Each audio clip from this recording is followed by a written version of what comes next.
see you dressed up today. Oh yes, I thought I'd dress up for this. Actually, yeah, Pat, you were right. You want to move it slightly that way. Ooh, too far. Right. There you go, and you're fitting in. Yeah, we're good. Oh, come on. Other daughter this time. Other daughter. Oh, Hello, okay. daughter. I just wanted to see if they've got your car yet. Okay, well, it's sitting outside the workshop, so I'd ring them. Right. Yeah, Garlic oil and dukkha. yeah, it's pretty. Go on, live, but I don't have it. So this is not part of the wine tasting today. This is actually our warm-up drink before the wine tasting. This is actually a new beer from Black Ops called the Roseberry. Is it Roseberry? Roseberry, yeah. It's lovely. You should try it. You should try it. Yeah, there's not much left of it though, so get onto it while it's still there. Try it quickly. Drink quickly. Anyway, thank you for coming along today to, or tuning in today to the Wednesday afternoon wine appreciation. I'm with my two fellow reprobates. So Pat, our novice wine drinker. Dan, the man who's been drinking wine with me for over 10 years now, so he's fairly knowledgeable. And myself, Andrew, who's a bit of a know-it-all.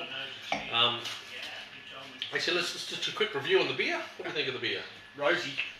It's definitely rosy, isn't it? It's quite fruity up front, and then you do get that really tart. Comes through to the back. So I've heard that's a lot of sours these days because they seem to go a bit. Yeah, a bit too yeasty and funky. Yeah, and add a lot more fruits than what they really need. Yeah. this is still a beer. Yes. Yeah, it's quite lovely. Yeah, the way you explained it before with the Lambert style. But Behind you, under the bin. Yeah. Cool. Well, that was delightful for me. While you guys are finishing off, I'll do a quick run through of what we're doing today. So we were talking about which wines to do, and Pat was talking about doing a Riesling. Dan personally doesn't love Riesling. I like a young, fresh You like Riesling. young, I'm fresh not Riesling. keen on the aged ones. Okay, so I thought we'd do what's called the aromatic wines. Now, I've chosen a selection of aromatic wines. So to give you an idea of what the definition of aromatic wines are, they're wines that carry a lot of a chemical compound called terpenes, which give all the really floral notes you'll see in wine. So a quick list of them: Albarino, Riesling, Gewürztraminer, Vidal Blanc, Muscat Blanc, Müller-Thurgau, Muscat of Alexandria, Torrontés, and I'm not even going to pronounce the last one because it is a Hungarian variety, which I would love to try at some point. Szeged Fruseris. Close enough. Close enough. Oh no, actually it's Szeged Frusaris. Oh, okay, interesting idea. So most white wines can be served chilled, and this today aromatics generally are served chilled but in a larger bowled glass because you're trying to get as much of the aromatics out of it as you can. Because when it comes to serving in glassware, you might notice different glassware for different wines. There's a reason for that. The more aromatic they are, the more the pungent the aroma, usually the larger the bowl in the glass, because you're trying to get those notes in. And it's why you actually serve in different sized glasses. Ones that aren't aromatic generally will be in more smaller bowled flutes. Ooh. It went flat. It went flat. Okay, you can hold that for the entire thing. You might have to take Might it have out. to go back to the old box idea. Yeah, I think the box idea might work again. It's really weird. It was working perfectly before. did you charge it today? Yeah, I recharged it and everything. Is that going high enough? Up here. Gonna do it? That works. Yep. No, it's good. Yes, all the really good high tech stuff that have issues. Okay, so as I said, Good to see we're organised. yeah, so and the really good part about it is it works. Aromatic wines work really well with spicier style foods because you've got a lot of aromatics at the front and flavours at the front, especially the sweeter style flavours up against spicy food. The spicy food generally are capsules and things like that really play off nicely against that sweetness. If you ever made chili, generally you put sugar into it, and this is kind of why they do that, is to heighten the spiciness of the flavours in there. So what we're going to do is when we were talking before, we talked about Riesling, which is an aromatic varietal, and what happens when you get to an aged Riesling. And we've done aged Rieslings previously in other wine events, but I thought it would be good to show Pat particularly what happens with a Riesling. So what we'll do is we'll start off with the latest vintage Riesling, a Brockenschach 2019, Eden Valley fruit, 100% vineyard, estate owned, and it's actually a remarkably lovely dry style Riesling. People have a tendency to believe Rieslings are sweet only because of the 70s, 80s, and if you drink German Riesling, you'll find there's a residual sweetness to them. Most Australian Rieslings are dry, which means less than 6 grams of residual sugar in it, and that dryness is balanced up to quite searing acid actually, usually. So soft cheeses. Yeah, soft cheeses work really well, and Riesling is a classic match as well. And scallops, I love scallops in I was Riesling. going to get some fish, but I don't think you do. No, not a huge fish. I don't mind fish. But salmon. Yeah, I don't mind salmon. I like salmon. I must admit, I'm not a massive seafood lover. Oysters, I just can't do. And when I grew up over the islands. It was just fish on fish on fish on fish, and eventually you just get sick of it. Ironically, I was a vegetarian until I was about 14. Yeah. Now look, you're all grown up. And now I all grew up, discovered meat, discovered fat, discovered KFC, and now I'm well truly bigger than I need to be. So, Eden Valley Riesling, generally you'll find it's like a lime cordial note to the front of it. I've been told it's lemon over lime for Eden Valley and lime over lemon for Clare. I find it's more to do with the vineyard itself and more to do with particularly the minerality that underlies the Riesling. So for me this one's lime with heavy notes of lemon to it. Are you getting that the other way around? Or? No, you get the lemon at the back. But that lime first. component's right up front. It's quite minerally on the nose. I don't get a lot of fruit on the nose. I do get more stone, minerally sort of. Yeah, you get those flinty notes, Yeah. and you know, I really like it. And a lot of the minerality comes from the site itself, where it actually is usually working with ironstone or granite, igneous rocks. One of the classic ones that I've had. If you ever go to Steingarten, just in Clare Valley, the Steingarten Riesling that's put out by I think Jacobs Creek. Yeah, Jacobs Creek do it. There, if you go up there and have a look, it is just on shale. It's just no topsoil. It's just solid rock. And can even grow. Yeah, and to get it in there, they have to crowbar it in. And the thing is, the vines themselves are about this round. They're really small, and they're like 60, 70 years old vines. So the Riesling vine itself doesn't seem to be a propagating vine size-wise. But when you look at Grenache, a 10-year-old Grenache vine can look like an old, gnarly, 100-year-old vine. It's just one of those really There's not as interesting much nutrients in that stony sort of No. ground. It probably just grows as it needs to rather than... which means that it's drawing as much of the minerality as it can to convert them to sugars to turn into sweet grapes that they can sell. That not sell. Plants can't sell. No. That attracts the birds to eat it and pass it on. So,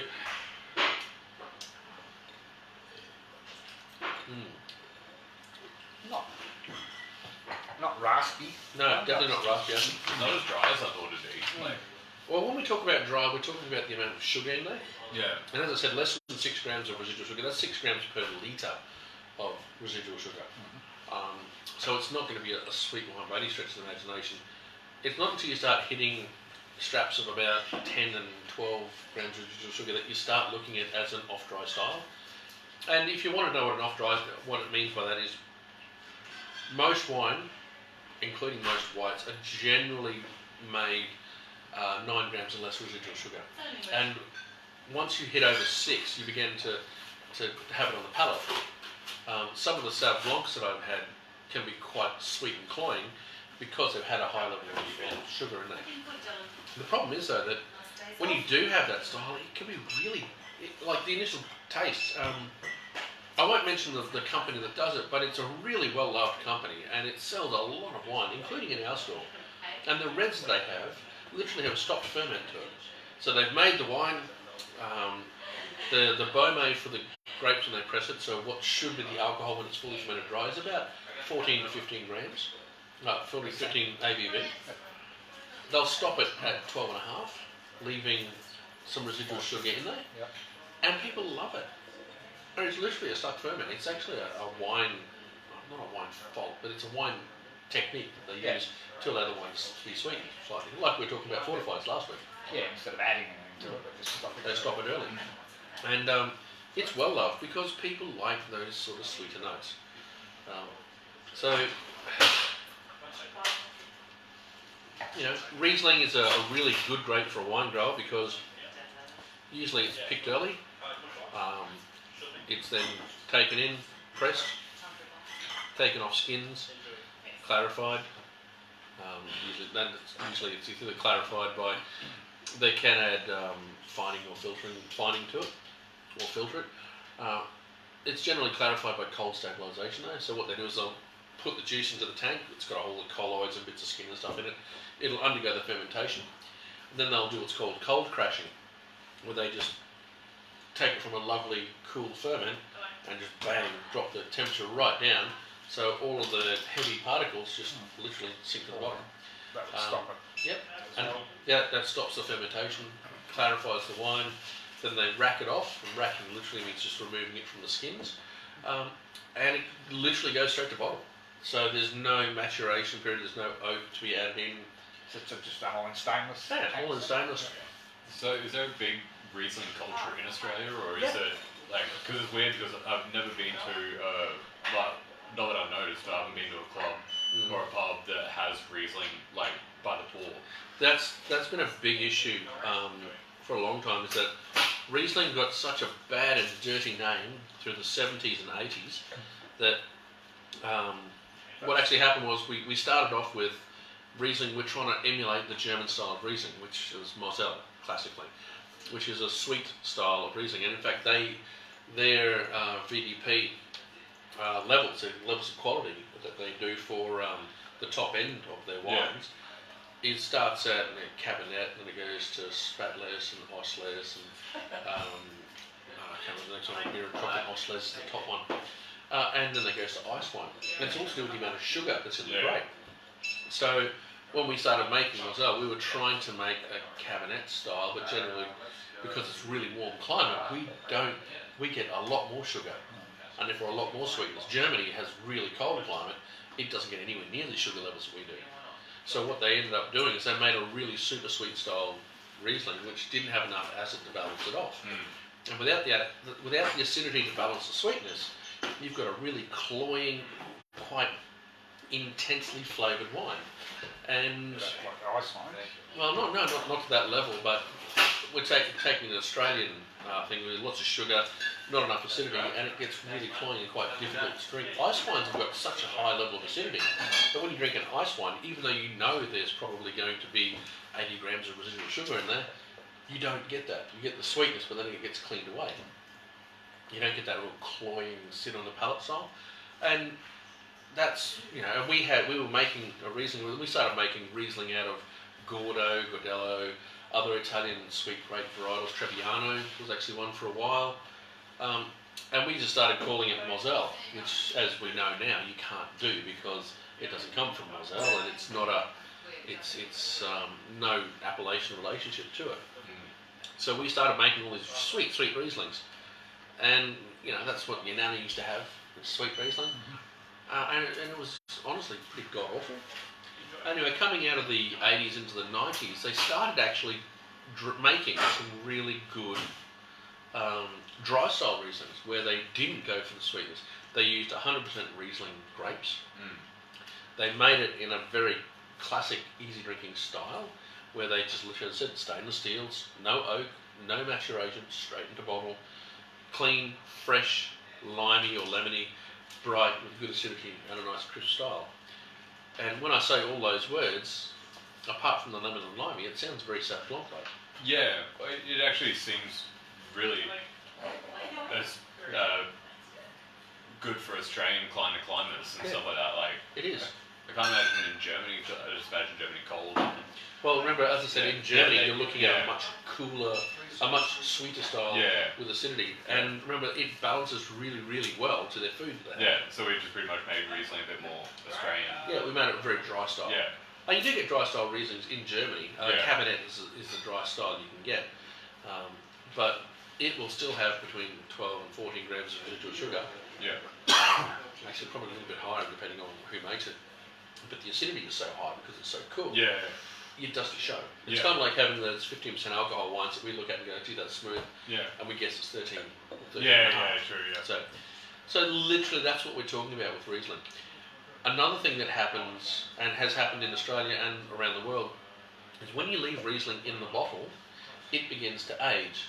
And the terpenes that we're talking about, which give all the floral aromatics, alter and become, I want to say pyrothenes, but it's not. That's actually another one again. They actually turn to a real lanolin sort of character. So they actually break down and turn into like a monoterpene, which is a lanolin character. It's funny how it sounds like turpentine. Ironically, the reason it's called a terpene is because it's the same compound as turpentine, not the same Taste and everything. Well, it does. Well, the thing is, though, you taste that. If you talk about can't say I tasted my turd. no, you won't taste turpentine. But if you smell some turpentine, it's very aromatic, really punchy in your face. And when you look at the wines that have got high levels of terpenes in it, they will show lots of aromatics as well. It's just a group of esters that actually make that floral thing. So what happens is once it begins to age, it begins to look a lot more, and Dan's going to hate this, a lot more fusel, or as it can be known sometimes as, come on Dan, tell us what it is. Go with kerosene. Yes. Oh, it's definitely got that colour. Yeah. So this is bottle age. So this is all tertiary characters now. This is not winemaking characters. Oddly, a lot of people really like it. It's obviously a flavour that you've got to. So this is like it or you don't. This is Brockenshack's 2011. So this is a 9-year-old Riesling. It's got a lot darker. It's got more of a golden colour rather than that white straw. You're much more to a golden colour. And this is also another reason that people got really upset with Chardonnay, is because they were trying to get more and more golden colour into it, and it began to taste more and more like wood. This has seen no oak at all. Yeah. So this colour is purely bottle development. Yeah. Yeah, the nose actually seems a little bit of Chardonnay actually.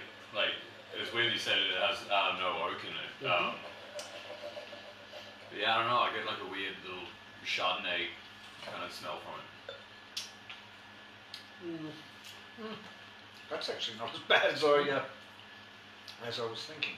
So 2011, let's be really honest about the vintage, was a bitch of a vintage for Barossa. Eden Valley is a lot later in the vintage, but still it had rain all the way through. Winemaking was very difficult. Trying to get grapes off the vine without pouring rain all over it. It actually became quite difficult to get enough grapes, and good grapes ripened in time and without water in the bunches, and trying to get it dry to make a wine without dilution. It was a really, really difficult vintage, really hard. In McLaren Vale, I found that time the Grenache was stunning. So if you get a Grenache 2011, it was brilliant. Probably the best Grenache I've ever seen come out of McLaren Vale was in 2011. Shiraz, and I know this might annoy a few of the winemakers from particularly McLaren Vale and Barossa, but the Shiraz was just not good. It wasn't great. However, it did do something really major in the industry in Barossa and McLaren Vale. It drove people away from American oak and much more towards French oak, because American oak was overpowering. There wasn't enough fruit in the grape to actually balance off. So therefore, 2011, whilst being a hard vintage and a really damaging vintage to the industry, forced a lot of the winemakers to rethink what they were doing. So out of catastrophe came innovation, and it was really, really good. So the vintage for this was a really hard vintage, so therefore you weren't going to see too much 2011 wines coming out that were of quality. However, that being said though, Riesling early picking varietal doesn't need too much work around it, so therefore you don't need to. It was a better varietal to have. This is not nearly as beautiful as I would call it. Unless it was another year we had. We had 2010 as well. Might have been the 10 was a bit stronger. It was. So the lightness of the fruit that was in this one has aged and turned into a better balanced wine. And the thing is, the balance is still there.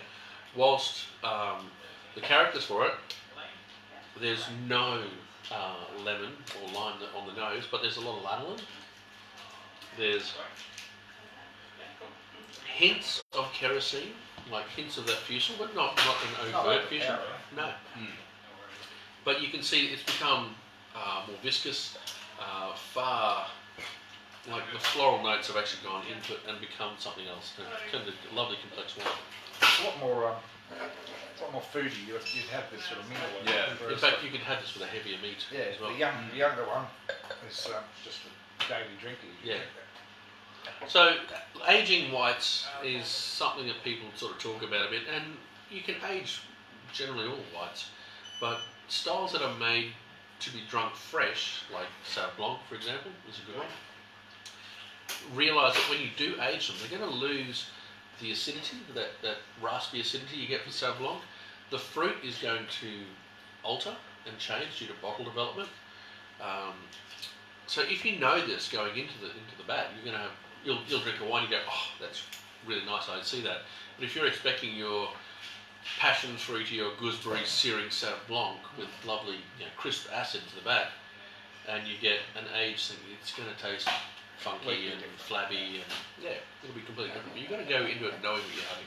I must say I kind of prefer that Riesling to a lot of just the standard Sauv Blancs that I normally drink. I don't know, I just don't think I'm a big Sauv Blanc fan, but that actually has got more flavours that I like. Yeah. I will say that's probably the I've done a lot of the aged Rieslings, and I've actually given presentations at quite a few places with aged Riesling, and that's really good. That's a cracker. I'm pleasantly surprised with that one actually.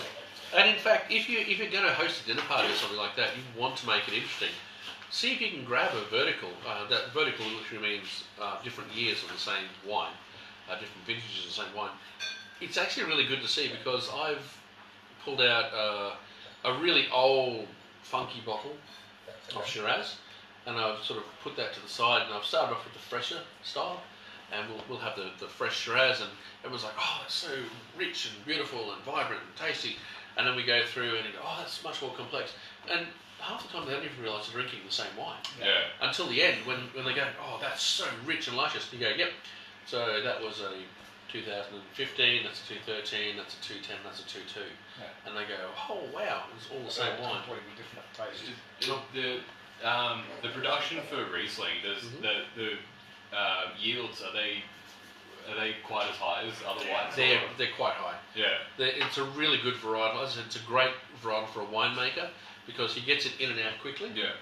Gets his cash flow in. Yeah. So therefore, with his things like Chardonnay, Shiraz, Cabernet particularly, shall I say Chardonnay? Yeah. So any of those ones, any of the I like it so much I said it twice. They're wines that they have to spend between 6 and 18 months putting together, constructing, and there's no money coming in while you're making it.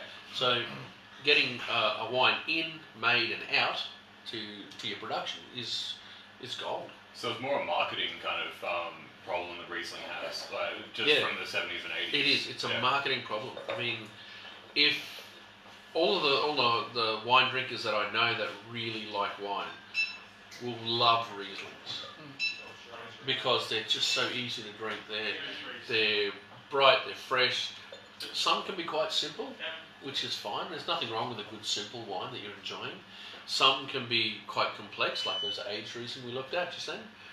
they can get some really lovely complex flavours, and you can ruminate and sit and think about them for a while. But you really, really love that crisp and bright style for a sit on the deck, or you can have an older one for something a bit more, cheese and crackers type thing. Yeah, well, that seemed to actually be good for like a full meal. Like, not so much like the cheese platter or something like that. Yeah.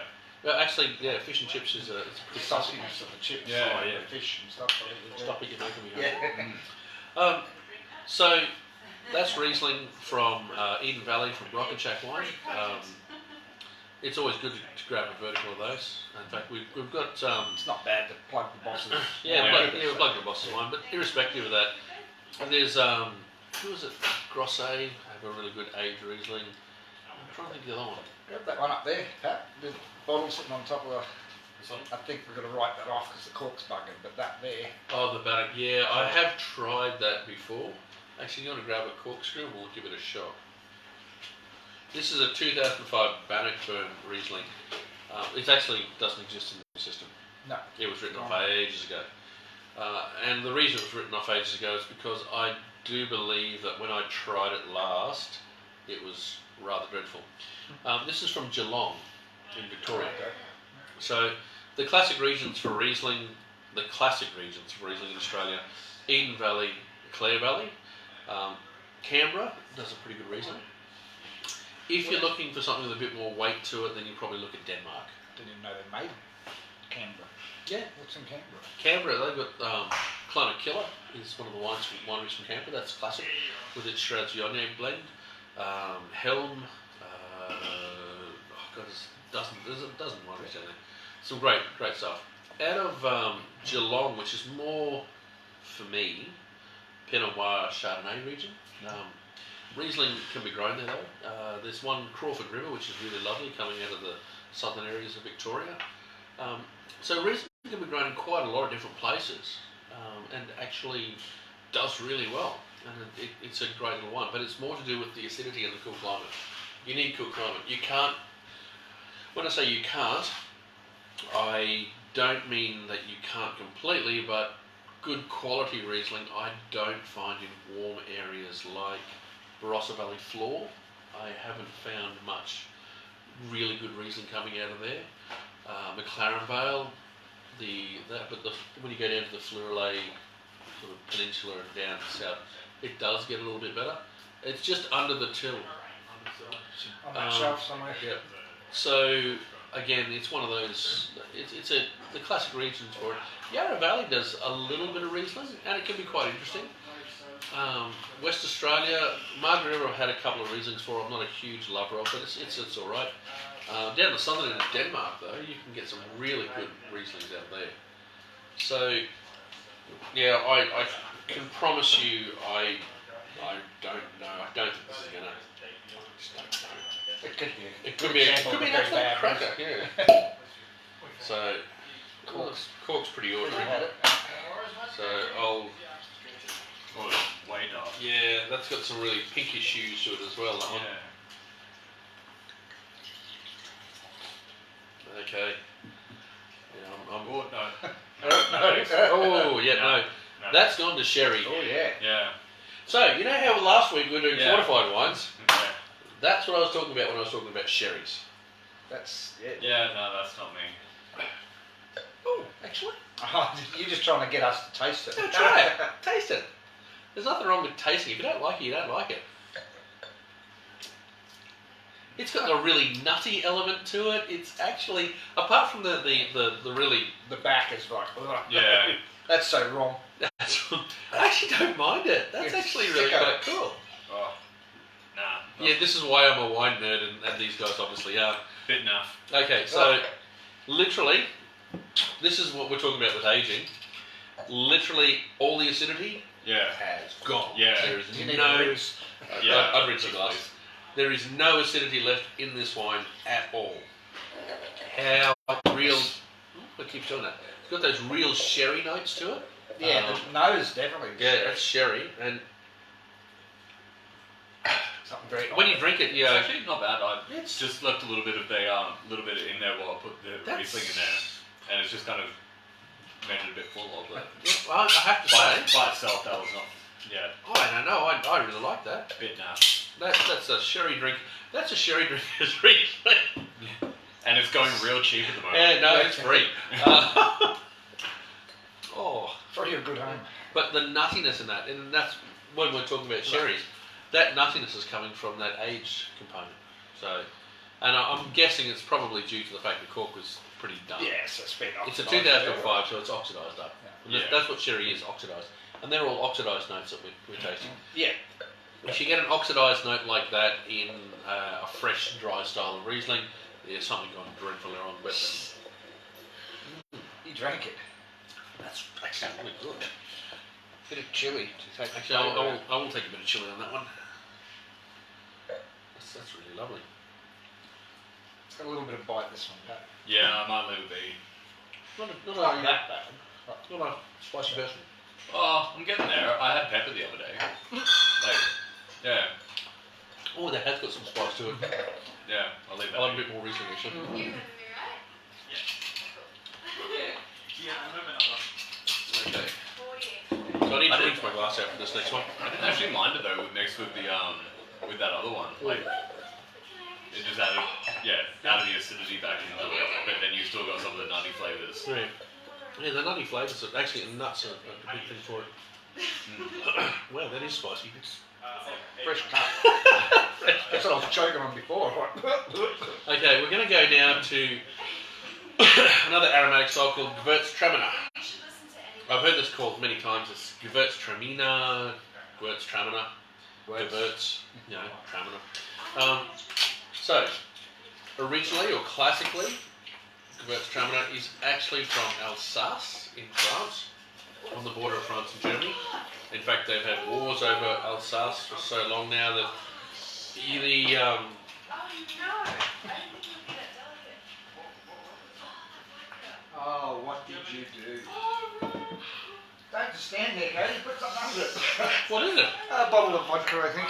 What? It's in her bag, but broken now. Come on. It's got a nice nose to that. I like that. Is there another keg of Guinness? No, it's all out. Sorry. Have some tomorrow. Yeah. I ordered it all, but I don't know what's Yeah, actually no coming. one knows what's happening for us at the moment. I do. Oh, really? Yeah. They blew I'll up. talk to you off camera. I ate my piece of chili. I did. It was lovely.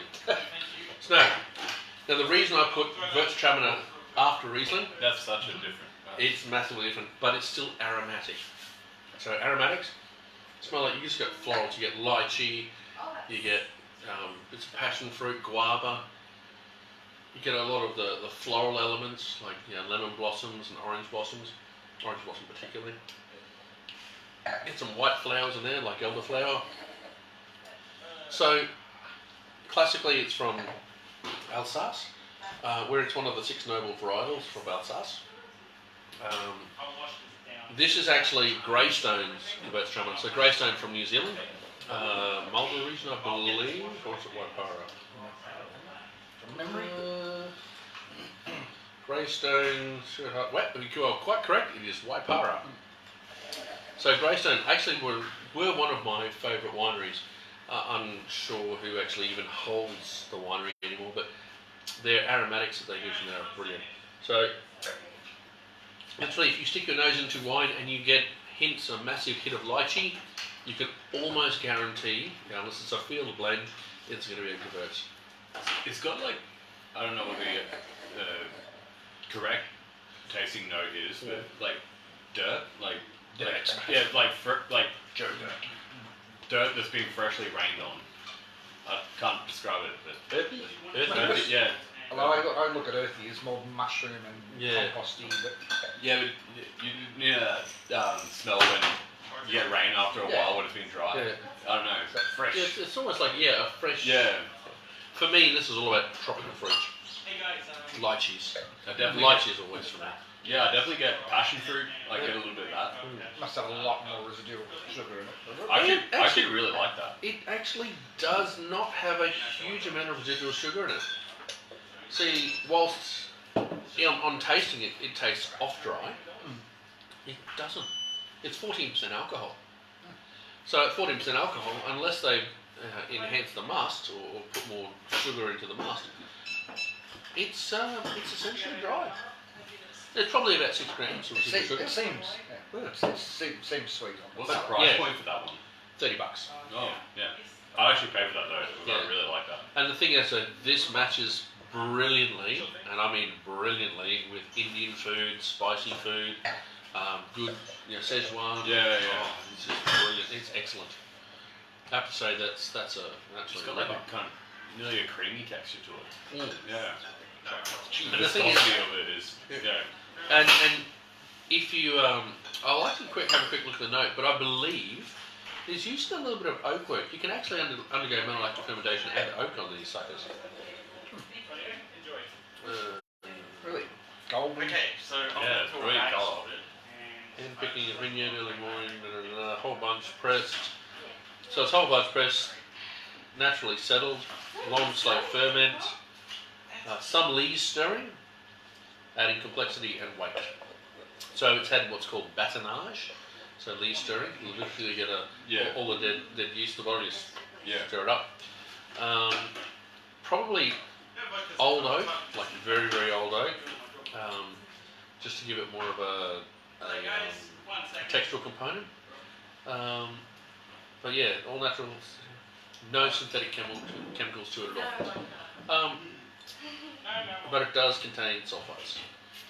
2,2-O, which is the granulated. Because the only thing I know about Traminer Riesling, Traminer is like the Di Bartoli cars we get. Yes. And Traminer Rieslings. Yep. I thought that was like a Oh, it's still Yeah, a semi-double. sweet style. Yeah. yeah. That's what I pictured It in my is. head. Yeah. Far sweeter. Far sweeter. So yeah, but Gewürz is, as I said, it's a match. If you're doing Japanese food, it's great. We had it at a Japanese dinner once, and it matched off with the wasabi really, really well. Nice. It was good, really, really good. I thoroughly recommend this for any Asian dishes. I mean, you think about all of your Mongolian beefs. Yeah, Mongolian beef would be the way I would go. Yeah. It's just a cracker. No, it's lovely wine. Yeah, I'm really impressed by that. Yeah. Now, if you find a Gewürz under, say, $30, there are only a couple of regions that you really sort of look at for Gewürz. Because it's a low cropping, but really quite, and it can be quite a difficult grape to grow, and it's not a popular grape by any stretch of the imagination. You're going to find them usually well made at about 25 and up. Under that $20, there's only one I can think of that I think is probably worth drinking off the top of my head. And I'm using this, there's probably more, but it's only one I can remember, and that is actually Taylor's. Their estate range, their white label, they have a Gewürz, and it was actually good. It was actually quite a good Gewürz. Do they list it as a Gewürz? Yeah, it's a Gewürz Traminer. Yeah. Okay, because I thought they I could imagine it being, because it's not. Well, I don't know it as a brand name. Need someone to go up the front, like 5 minutes. To guard it. No worries, I'll guard it.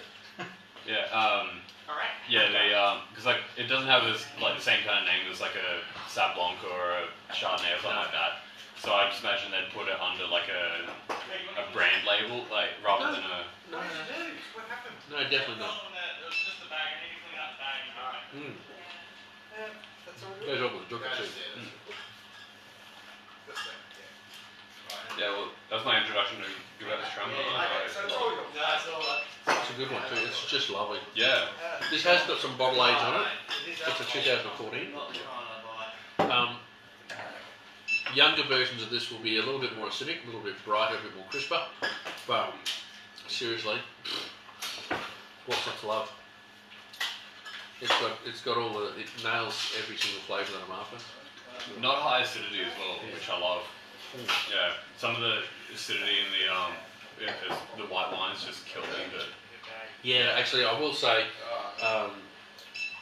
this is where we start looking at what you enjoy drinking. yeah. And I have to say, I enjoy wines that have got a nice crispness to them. We're talking easy drinking whites. But I've had some that are just so searing and so hard to drink that they haven't got enough balance. And when we talk about balance, we talk about fruit and alcohol, which are the sweet components. Yep. We've got tannins and acidity, which are the dry components. Yeah. So they've got to balance off. But then you have balance inside each of those. So fruit, if you've got a balance of fruit, so making complex flavours, if there's an overriding fruit in that, it can throw the balance out slightly. If in your blending, if you've got a blend of wines, it can sometimes be overly dominant with one. It can actually be quite off-putting. But you always have to have a well-balanced wine, and it's usually there's a thing called external and internal balance. Yeah. External balance being, as I said, those balances are the basics. Yeah. Then you've got internal balance, which is primary, secondary, and tertiary. Yeah. All balancing off. So, prime example, that Bannockburn, Yeah. that's all tertiary. Yeah, No yeah, primary, no yeah, secondary. yeah, So yeah. it's unbalanced as hell when it comes to internal balance. Yeah. External balance, well, the nuttiness and the sherry flavours to it are fine because there's no acidity really to balance it off. So, and they're all quite subtle and quite elegant in amongst all that. But See, like, for my personal taste, I love that. yeah, But I can imagine, given that the current climate for white drinkers in Australia is basically Sauv Blanc, Yeah. a little bit of Chardonnay. I actually think it's a bit more Sauv Blanc at the moment. Like, I reckon if there's more Sauv Blanc in bottles, like, that seems to be more what they're going for, more what they're asking for in terms of flavours. look, for me, Pinot Gris and Pinot Grigio have been incredibly dominant in the market lately. Yeah. Everyone, but unfortunately, this is the problem. When something becomes dominant in the market, everybody piles on. Yeah, and then they capitalise on the Yeah. flavours they want from that. And they capitalise on that. But the problem is that some regions just shouldn't make it. Yeah. Well, they shouldn't try to play in that market space. Guys who are iconic throughout the regions, generally because they've stayed true to a style, or true to their roots, true to their heritage, true to what they do really well. And yes, we always need innovation in wine. But I so I was on a panel where I got presented with wines blind, and one of the wines You were was blind? by the end of it I was, yes. But I was presented with a wine and it tasted, and I swear to God, cucumber for one and coriander for the other. Where's Brock? Brock loves coriander. Oh yeah, it's probably That's funny. But literally, I went, oh God, that's terrible. And they went, what's that? I said, that is horrific. That's like cucumber. And I've never had a cucumber in a wine yet. And they've gone, no, that's what it's meant to be. And I was, oh, okay. And it was a group of wines called the Botanicals, where they'd actually added cucumber into the wine to give it cucumber flavours. It was, for me, it was an abomination. However, it was a really interesting step in wine where I didn't like it. I was dead against it. But the idea that you could add something in, there's another one called Chocolate Shop, not Chocolate Factory, but Chocolate Shop. It was done by Rockland Wines down in Barossa, where they actually added a cocoa into their wines. Doesn't sound right. No, it doesn't sound right, does it? And that's because we are very purist in the way we look at wine. It's quite interesting because there's like parallels between music as well. Like the older generation will look on younger people's generation of music and just not understand it. Yep. Yeah. But yeah, to them that's new and what's hip, and then it keeps going generation like that. Like maybe wine is in that kind of stage. Maybe it's a longer generational kind of. They are doing a lot more with it. Yeah. There's a very good possibility. You might Wine be in right, mate. cans. Wine in Yeah. cans. It's just wrong. Offered so Yeah, many lots of wine I got cans. offered wine and can the other day. I thought that was the most uncouth thing I've ever seen in my life, and that's me. Yeah, that's it. So that's generationally wise. You could be right. The thing is though that if you lose your tradition Yeah. and you follow nothing but progressive trades or progressive trends, I should say, you are going to then go some incredible left field area where it takes the whole industry Yeah. into a weird dynamic. Like imagine if Marlboro went just all Pinot Gris and then didn't do Sauv Blanc. Well, actually, here's a story for you. Marlborough wine region. Yeah. What do you reckon it was first planted with? What? The whole of Marlborough was planted with a grape that doesn't get made there anymore At all. at all. Ah. Wait, what? I'm just trying to think about the climate. You can think about the climate all you want. It's actually an Austrian grape called Müller Thurgau. Yeah, I don't think I wouldn't we have can got, I get wouldn't have got that. No. Yeah. So this grape, is it Müller Thurgau? Actually, I could be wrong. It might be something else, but I'm pretty sure it was Mullathurga. It was ridiculously planted, and it wasn't Was until it red or white? no, it's a white. It's a white. It's an Austrian white essentially. They literally had it all planted. No one wanted it. No one would drink it except the locals. Oh no. And then a guy called George, who founded the winery Villa Maria, started, and another guy called Alan Scott also started planting Sauv Blanc here. And suddenly Sauv Blanc became the thing. And from Sauv Blanc they planted Pinot Noir. Yeah. Because again, Sauvs and Pinots generally can grow quite nicely in the same sort of regions.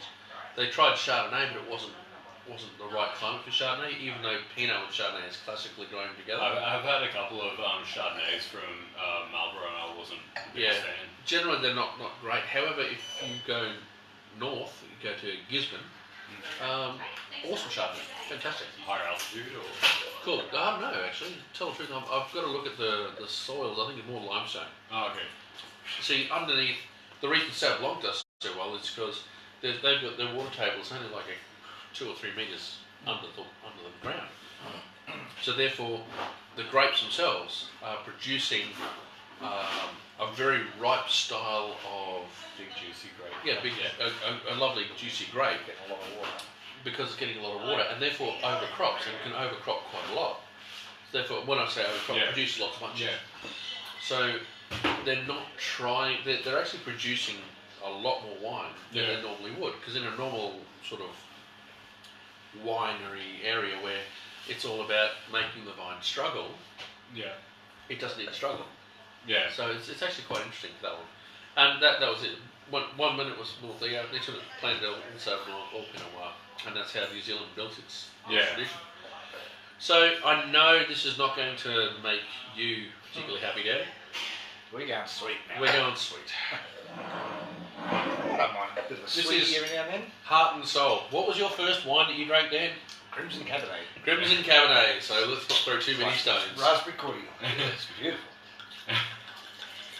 I should go back and revisit it actually. Actually, we should do that at some point. Oh, my battery is running low. So, Moscato.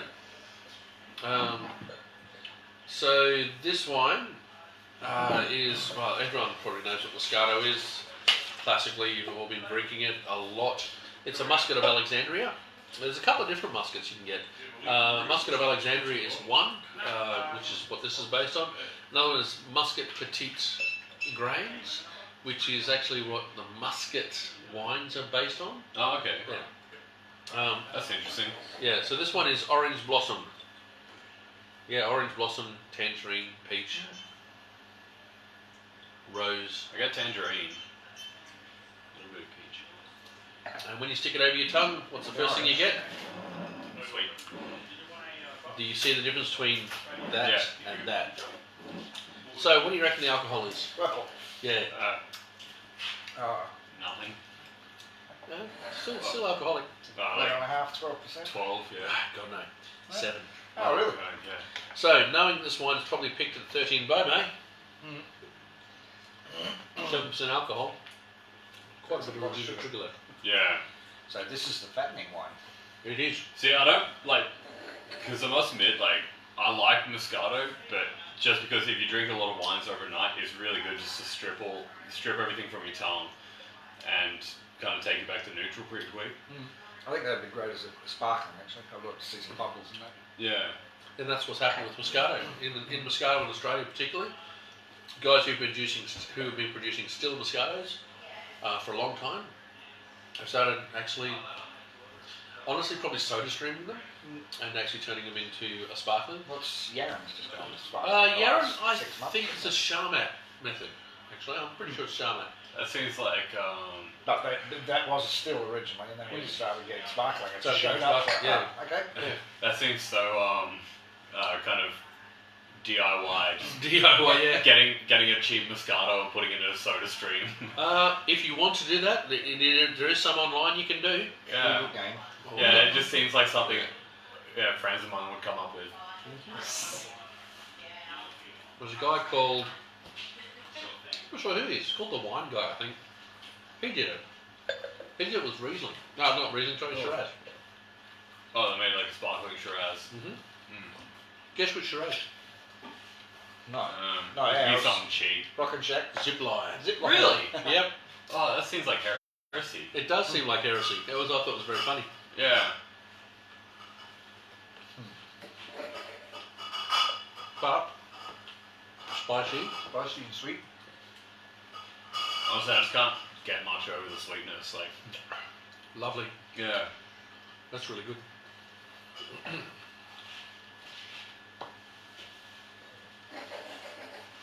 Yeah, I don't know what else to say about Moscato. I can't get any kind of complacencies or any trying to pick the other fruits or Sweet. That's what it's about. yeah. And Moscato has been one of the biggest selling wine styles or sweet styles in Australia.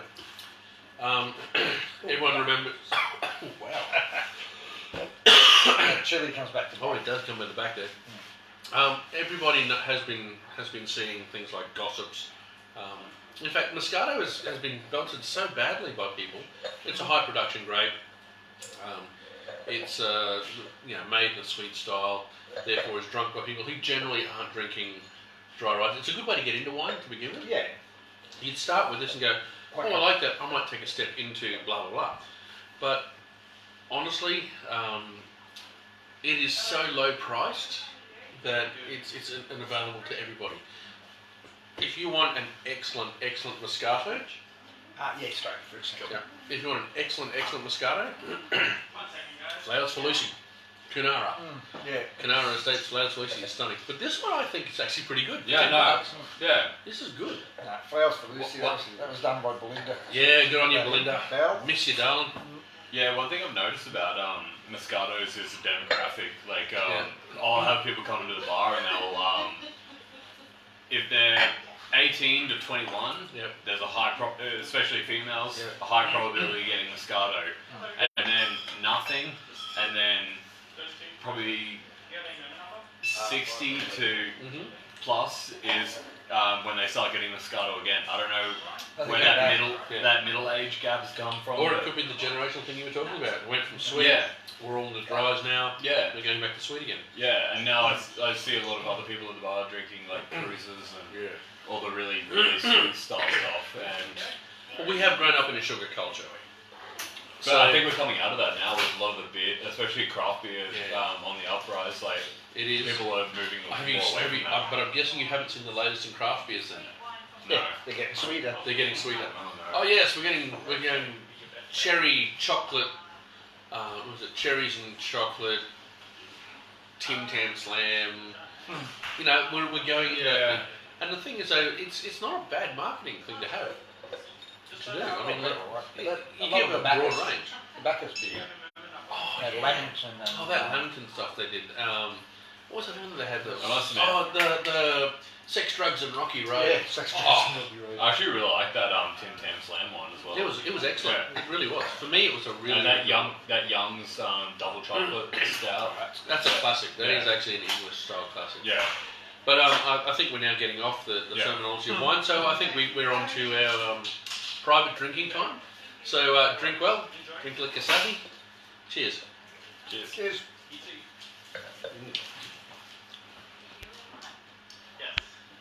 Can't turn it on now. We can't turn it Yeah, off. you can't turn it off now. Don't worry about us.